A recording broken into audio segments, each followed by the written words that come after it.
Muchísimas bendiciones, bienvenidos nuevamente a la Biblia en un año. Dios les bendiga en esta preciosa mañana. Hoy estamos en el día 251 de la Biblia en un año. Sean todos muy bienvenidos.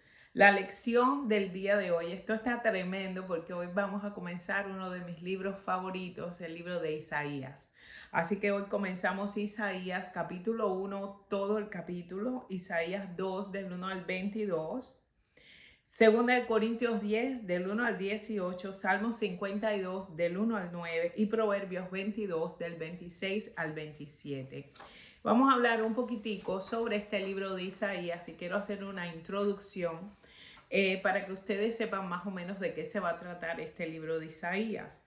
Aquí en este capítulo número 1, Dios expone su caso en contra de la rebelión y de la idolatría que estaba viviendo el pueblo en ese momento y les ofrece una cura. Ahora, Isaías, hijo de Amós, es bien interesante aquí cómo el Señor llama a Isaías.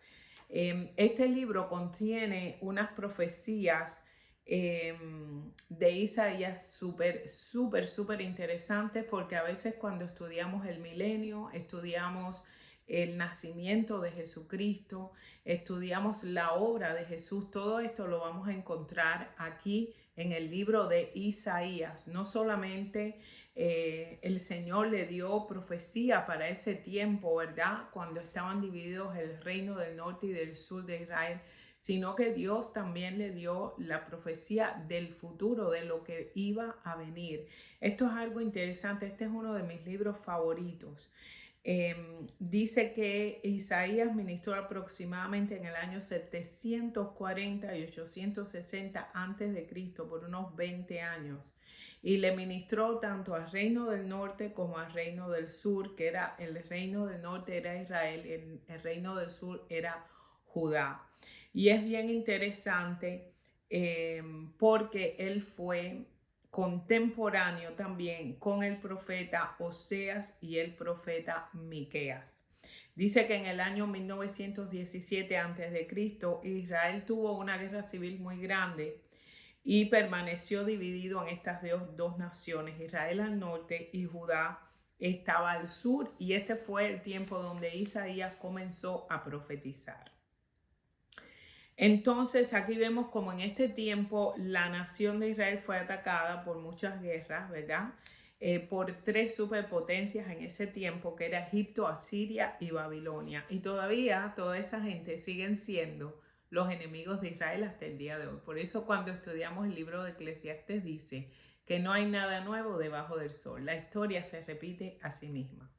Entonces dice que cuando comenzaba el ministerio de Isaías había una crisis nacional en el reino del norte de Israel, porque Asiria había atacado a Israel y estaba a punto de tomarlo, y el reino de Judá, que era el reino del sur, también había sufrido repetidas amenazas de naciones que estaban vecinas alrededor de ellos, que eran mucho mayores que ellos.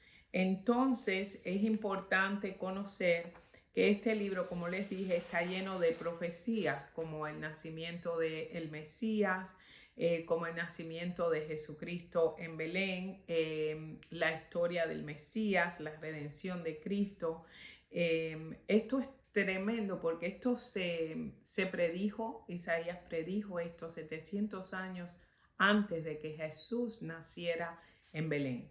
Así que esto es tremendo. Por eso al libro de Isaías le dicen el quinto evangelio. También es conocido como el quinto evangelio.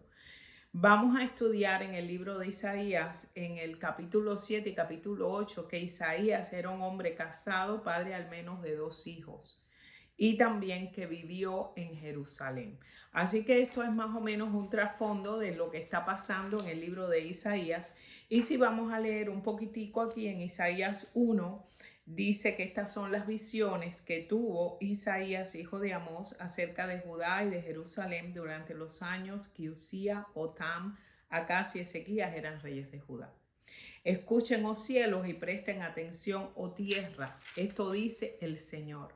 Los hijos que crié y cuidé se han rebelado contra mí, Hasta un buey conoce a su dueño y un burro conoce los cuidados de su amo, pero Israel no conoce a su amo. Mi pueblo no reconoce mis cuidados a su favor. Qué nación tan pecadora, pueblo cargado con el peso de su culpa. Está lleno de gente malvada, hijos corruptos que han rechazado al Señor y han despreciado al Santo de Israel y le han dado la espalda. Aquí está el Señor poniendo a los cielos y la tierra como testigo de estas cosas.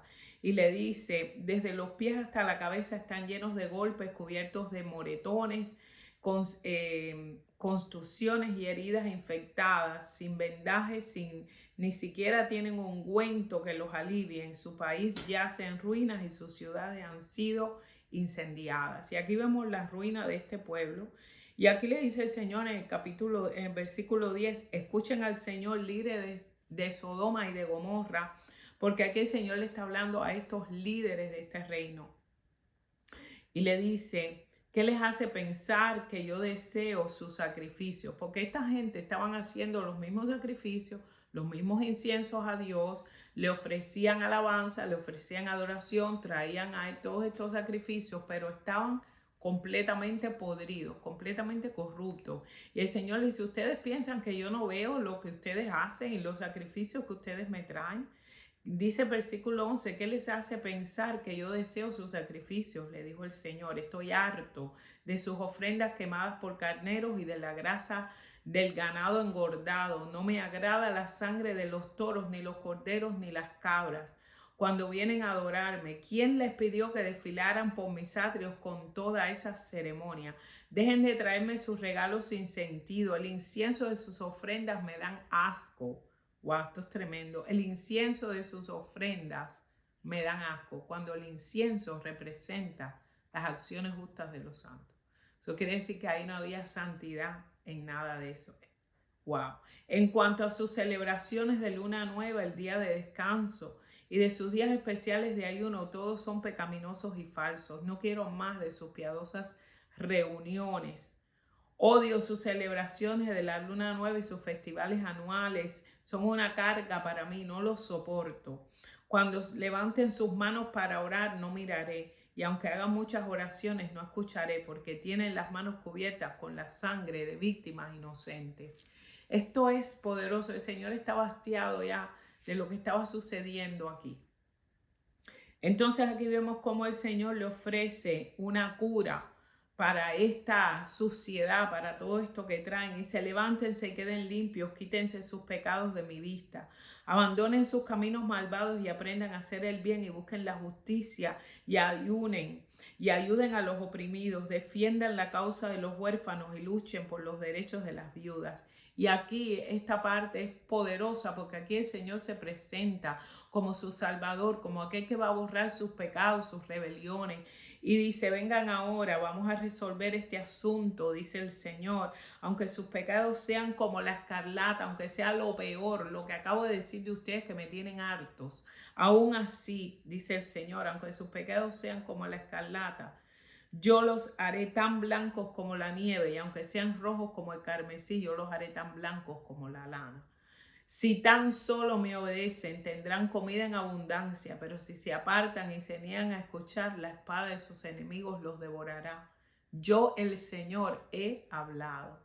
Y aquí vemos ahora cómo el Señor comienza a hablar con estas personas, con esta gente a través del profeta y le ofrece la promesa de la redención. Vamos para el versículo 29 del capítulo 1 y dice, sentirás vergüenza de haber rendido culto a los ídolos en los bosques de los robles sagrados. Te sonrojarás por haber adorado a los jardines consagrados a los ídolos. Y aquí él empieza a mostrar la sequedad espiritual que había en este pueblo. Serás como un árbol con las hojas marchitas, como un jardín sin agua. Los más fuertes de ustedes desaparecerán como la paja y sus malas acciones serán la chispa que la encienda. Esto está poderoso. El Señor les dice, mira, Jerusalén antes era tan fiel, cuando vamos al versículo 21, y se ha convertido en una prostituta. Antes era el centro de la justicia y la rectitud, pero ahora está repleta de asesinos. Antes eras como la plata pura, pero ahora te has vuelto como la escoria sin valor. Antes eras pura y ahora eres como el vino diluido en agua. Esto está poderoso. Aquí el Señor está hablando. Vuélvanse otra vez a mí. Dejen la idolatría. Dejen los malos caminos. Dejen la rebeldía y regresen aquí. No sean hipócritas. No me den un sacrificio que yo no merezco. Todo eso es hipocresía. Todo eso es mentira. Viene el capítulo 2, y en el capítulo 2 completo, aquí el Señor a través de Isaías le muestra la esperanza del reinado milenial del Mesías y comienza a explicarle lo que va a hacer el Señor en el milenio. Esto está tremendo, lean esto porque esto es una enseñanza completamente diferente.